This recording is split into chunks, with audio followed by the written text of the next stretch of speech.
What is up, guys? Welcome back. So I haven't posted a video in a while, and for good reasons. I've had some things happen, some things change. If you watch some of my previous videos, I wrecked my wife's 4Runner, but I fixed it. It's all good now. For the most part, I still got a few minor things I need to finish up to it, but it's back on the road. She's been driving it. I don't know if she's happy with it or not, but she hasn't killed me yet, so that's good. I've got a list here of a mystery car that I'm gonna obtain. Now, I've talked about the car before on the channel before. So if you go back and watch some videos, you may know what it is. I've looked at the car. I've gotten the okay to bring it here. Only I've had no way to move a car, which is the purpose of this video right here, is because I'm going to give you some updates. So stay tuned. So for my Van Damage build series, I'm going to obtain the car. It's a mystery car right now. Strip the car. I'm going to order some parts for it. The two main things, I'm going to do 4Link, and I'm going to relocate something. I don't want to say just yet because it's a pretty cool build. It's a one-of-a-kind build. There's nothing else out there like this. And people typically don't build these cars in this way, which is why I'm doing it. And if you have any guesses, I'm a Ford guy, so it's going to start out as a Ford. That's what I'm going to work with. So hate me if you want, blast me in the comments, whatever. I'm going to start with a Ford, only because I've located one, and I like Fords. I like Mustangs. So it is a Ford Mustang. I'll at least say that. But some other updates in this video. I haven't posted in a while, basically because I posted a video before where I had obtained the little Chevy Cobalt. And I was really excited about that car. I like the car. I got a really good deal on that car. But I came across something else. And I wasn't even looking at it. But I didn't even have that car for sale. And I found something. And I was just talking to the guy. And it came up. And we made a deal on it. And I got it and brought it home. And it was a horrible, horrible example of a vehicle. I mean, it had like 6 or 8 engine lights in it. Check engine codes. Multiple misfires. It didn't run right. It had... I found stuff not plugged in on it all the way. Yes, it's had an engine swap done on it, but there's some really cool details with this vehicle. I didn't know this at first. I found out a few days after owning the vehicle. I found some really cool stuff in the vehicle that made, in my opinion, made the vehicle worth even much more. So before I drag it on too long and you guys want to know, let's go look at it. And there we go. I have a full-size pickup. And this is what I'm going to use to bring my build car here to the house. Because if you want to do any type of car builds, every man needs a truck, regardless of what you do with it. Especially if you're a car guy and you want to do car builds, you want to do car stuff, you want to pick up cars, you want to pick up car parts, you need a truck to do it. Now, I was able to swap straight across for this, but for good reason. This thing was a nightmare. This has the 4.6 liter Triton V8 in it, and I tell you what, it was a bad example, but it is a really cool truck for various reasons. It is actually only a 2-owner truck. The body on it's fairly straight. It does have some clerical issues, but the body's fairly straight. So even though it's only a 2-owner truck, it's had a very rough life. A lot of the suspension components were worn out. These tires were junk. I had to put 2 brand new tires on it. I've had to replace a good number of components under the engine to get this thing running right and get rid of all the engine codes. At one point, it had 7 engine codes in it due to misfires, coil packs, injectors, injector plugs, spark plugs. So I've replaced the bad stuff only because I'm still recovering from fixing my wife's 4Runner. But I finally got all of the engine codes out of it. I had to repack the bearings on this side because these are hub assemblies. These are rotor hub assemblies. So I had to repack the bearings, put a new seal on it, replace the brakes, and put tires on it. Brakes on the other side. And because I was still recovering from repairing my wife's 4Runner, some of the injectors, there was at least one original injector in the truck that was dead. It wasn't doing anything. It wasn't even opening. It was causing a misfire constantly. Open the hood.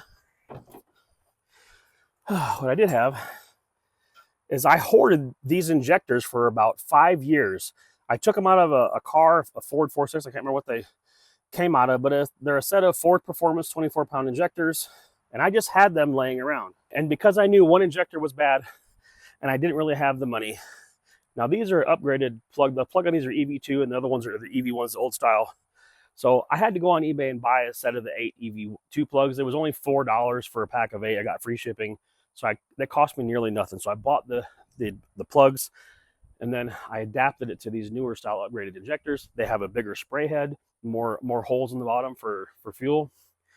And these injectors woke this truck up. I would not believe how much better this thing runs once I put those better upgraded injectors in this thing.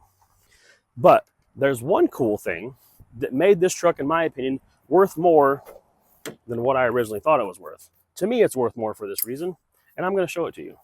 I found this in the glove box in the owner's manual. This is the original window sticker from 2002 when it was purchased from the dealership in Decatur, Texas. Now you can see it was folded up for a while, so some of the lettering and some of the words have been rubbed off, but all of the details are still there. The VIN number matches my truck. This was made in Norfolk and has all of the trucking information, all the details, the specs, the stats. You know, this was really cool. Finding this was a bonus. I was really excited to find this in the truck, so I'm going to keep it with the truck. I've kind of put it on this to kind of help it lay flat, to keep it preserved. I plan to keep this truck, but if I ever do decide to get rid of it, I will let this go with it. But I just wanted to take care of it so it lasts. It's lasted since 2002, and I wanted it to last a little bit longer. So I was really excited about the truck, but that made me even more excited. Something else that I'm not so excited about are these. This is not really a 7-pin. They call it a 5-pin round. And if you're going to do any type of hauling, like cars, even little cars, it's wise to have something with a trailer brake in it, or brake wire. But these plugs don't have a trailer brake wire, so I'm going to have to upgrade this to a 7-pin before I can haul the car over here. Unfortunately, the car is not that far away. It's probably less than an hour from my house. So, and I've got some pretty big things that I'm going to do to this car. It's not going to be just wheels and exhaust and wraps. Yeah. It's going to be much more than that, and I'm really excited. And I just wanted to drop this video, give some updates, show off my new tow rig. I did notice after replacing all of this side, the brakes and the rotor, and repacking the bearings, that the upper control arm ball joint is bad, but I did order one. It just hasn't got here yet. I did the Rock Auto thing because you save money, and I'm limping the truck until it gets here. It should be here today or tomorrow. Not today. It should be here tomorrow or the next day, excuse me, because it's after 5 here. It didn't come today, so it'll probably come tomorrow or Thursday. So I'm filming this video on Tuesday. I'll probably get it uploaded this evening or maybe in the morning. And guys, have you forgotten? Does nobody want this box? I think it's a pretty cool box. I'm trying to give this box away. I've been running this giveaway, and honestly, nobody's entered. I've sold a couple things, but that's it. Let's make some sales. Let's get this thing given away. I want to give it away. That's what I built it for. I built this custom metal toolbox to give away. That's the only reason I built it. And I've got all these products here. I've got stickers, lanyards, a few keychains. It's all on the website. Go to ClaudeVanDamage.com. Pick you out something. I want to give this box to somebody. I'm tired of it being in my garage. I need it gone. Let's get this giveaway done and over with, guys. I have a truck, and I already have a metal toolbox in the back of my truck that I use. But this one is nice. This tray is I didn't do anything to this tray. It's in the original condition, which is kind of why I put the red accents on the outside of it to match the red tray. The tray was already red. I did not do that. So I kind of did that to kind of fit and follow the theme. Guys, I took all of the hardware off of it. I cleaned it, I stripped it, I painted it, and then I put the vinyl on it. It's a cool toolbox. And tell me one of you guys wouldn't like this. And the stuff's affordable. I'm not asking, my prices are not that high on my website. And I bought everything. Everything on my website is stuff that I have on hand. It's not stuff that I have to drop ship or print on demand. It's everything that I have on hand on the website right now. So visit Claude Van Damage, make a purchase, and help me give this away to one of you guys. I'll ship it to you. It won't cost you anything. That's risk-free. You're getting a product, and if you win it, just give me an address. I'll ship it to you on my dime. It won't cost you anything. Hey, have a great day. Let's break something.